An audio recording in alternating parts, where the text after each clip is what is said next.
Mayor Bill de Blasio expects up to 400,000 New York City residents to head back to work in the first half of next month, as the city prepares to begin lifting some of its most stringent coronavirus restrictions. That's the upshot of the mayor's news conference Thursday at City Hall, during which he laid out what to expect from a city that emerged weeks ago as the epicenter of the outbreak in the U.S. Because we're in the great unknown, we've never been through a pandemic like this, certainly not in the last 100 years, we can only give you a range to begin, but we're going to know really soon what the truth is, de Blasio said. But even if you say 200,000 people, that's a lot of employees coming back to work. So we want to make sure it's done the right way, and we want to emphasize safety throughout. To date, New York City has reported nearly 200,000 confirmed cases of the coronavirus and a death toll north of 16,600, more deaths linked to COVID-19 in just New York City, in other words, than all but 6 countries around the world.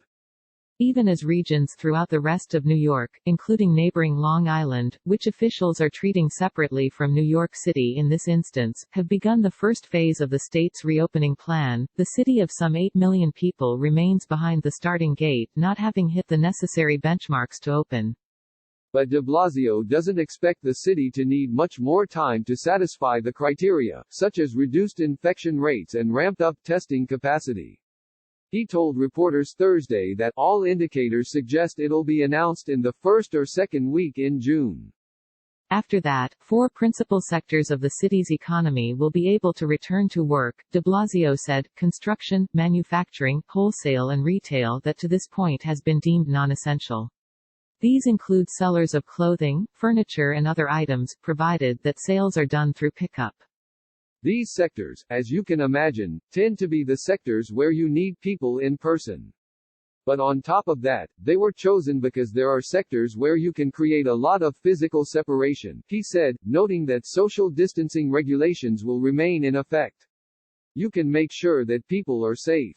At a separate news conference Thursday in Brooklyn, Governor Andrew Cuomo announced that he had signed an executive order allowing businesses statewide to refuse entry to people not wearing face masks. And he made clear that ultimately, the decision about when New York City will reopen will be made in Albany. We're on totally the same page, because there's only one page, there's state guidelines, period, Cuomo said of himself and de Blasio, adding, the mayor has his schedule. I have my schedule. I talk to him all the time. But there's only one page.